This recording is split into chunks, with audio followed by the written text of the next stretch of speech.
Fala pessoal, sejam todos bem-vindos. Vamos comentar aqui uma decisão bem importante sobre a questão dos requisitos para ingresso em cargo público e a eventual alteração desses requisitos por uma legislação posterior ao edital. Isso não é meio parecido com a situação que a gente está vivendo agora?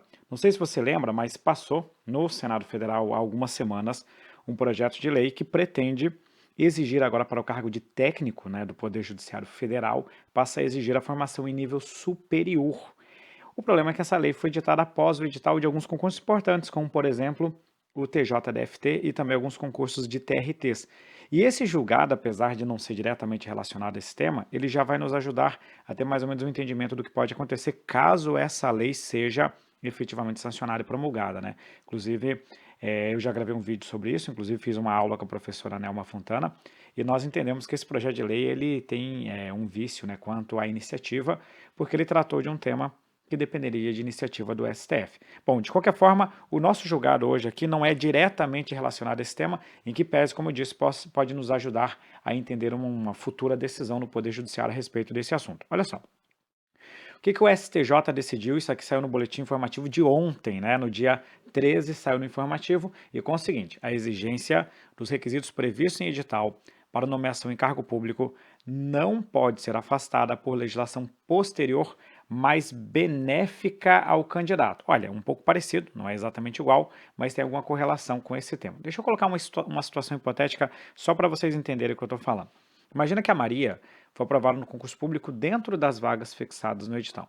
O instrumento convocatório do certame, o edital, com base na lei em vigor na época, exigiu bacharelado de nível superior. Vamos supor que além do bacharelado, ela também exigiu alguns outros requisitos, tipo uma pós-graduação, isso, aquilo outro. Todavia, Maria gozava apenas de curso de tecnólogo, ou seja, ela não era bacharel, ela tinha o curso de nível superior, mas não tinha o bacharelado. Cabe lembrar, que quando um edital de concurso público, por exemplo, prevê nível superior em qualquer área de formação, genericamente falando, cabe também o tecnólogo, porque o tecnólogo é um curso de nível superior. Só que o problema é que essa lei não deixava o tecnólogo genérico, porque ela previa bacharelado de nível superior. Então, o tecnólogo não é suficiente. É nível superior, mas em nível de bacharel. Após a homologação e antes da nomeação, sobreveio uma lei nova, alterando os requisitos do cargo para graduação em geral, incluindo, nesse caso, tecnólogo.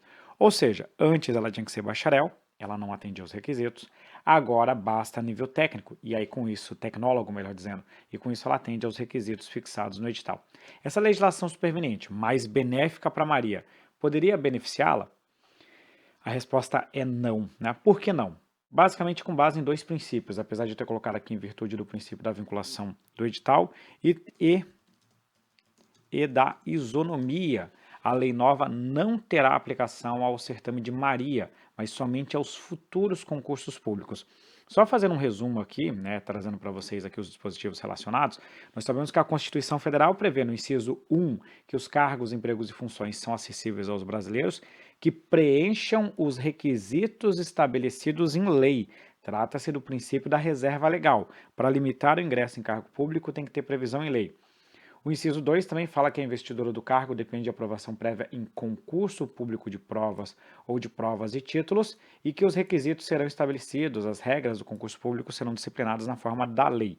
E tem a súmula 266 do STJ que diz que o diploma de habilitação legal para o exercício de cargo deve ser exigido na posse e não na inscrição no concurso. Essa regrinha aqui, essa decisão, essa súmula do STJ é que poderia nos levar ao entendimento de que, olha, tudo bem, se alterou o requisito antes da posse, ela só tem que comprovar na posse, então tá tudo certo.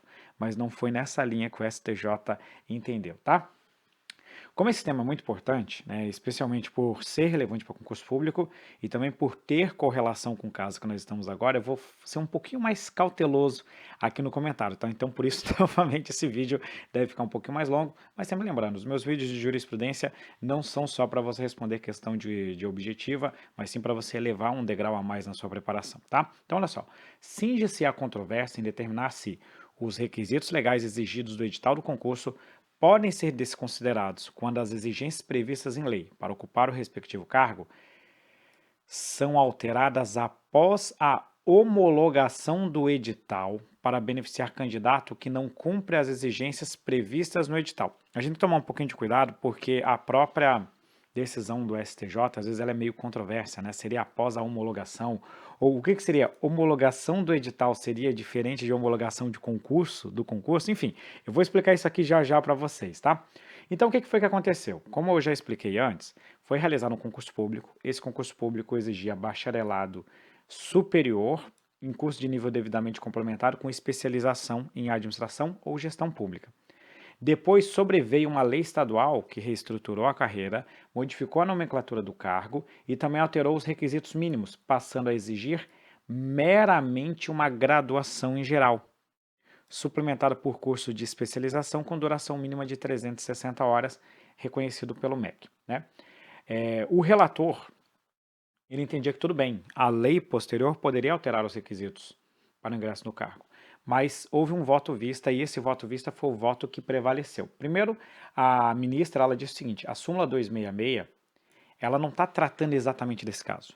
Porque a súmula 266, que é aquela que a gente já fez a leitura acima, que diz que o diploma ou habilitação legal para o exercício de cargo deve ser comprovado na posse, está tratando do candidato, o momento em que o candidato comprova os requisitos, mas não dos requisitos. Eu não estou falando do candidato, eu estou falando da exigência dos requisitos, que foi previamente definida no edital. Mas de forma, né, a súmula 266 é no sentido de que os requisitos exigidos no edital do certame para o exercício de determinado cargo público devem ser comprovados no momento da posse. Só que o debate aqui é verificar se esses requisitos exigidos no edital do concurso e que eram consentâneos com a legislação vigente à época do edital, se eles podem ser alterados posteriormente, mesmo que por lei, e olha só o que ela coloca, seja para prejudicar, seja para beneficiar os candidatos. Por isso que esse caso é importante, porque apesar de o STJ estar tratando de um caso que beneficiou a candidata, ele também meio que impulsou o entendimento, tanto da lei que prejudica,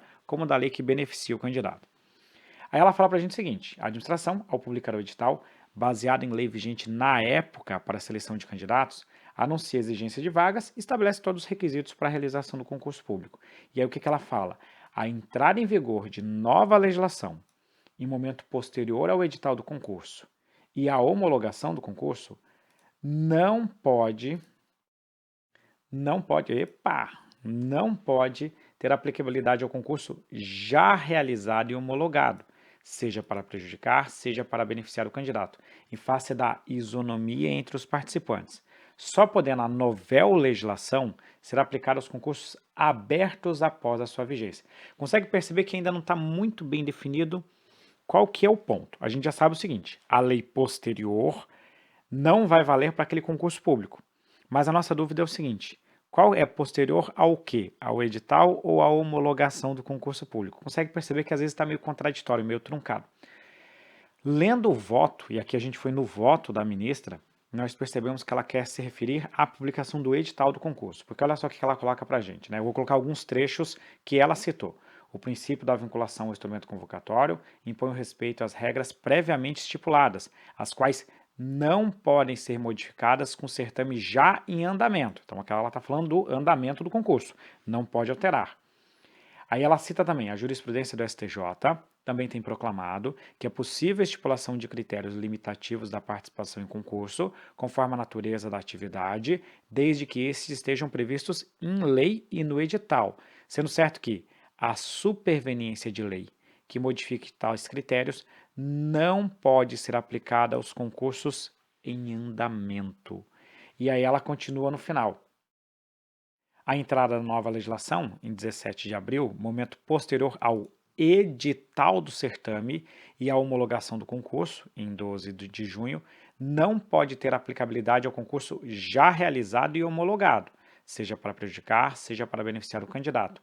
Em face da isonomia entre os participantes, só podendo, esse caso inclusive a gente já leu, a nova legislação será aplicada aos concursos abertos após a sua vigência.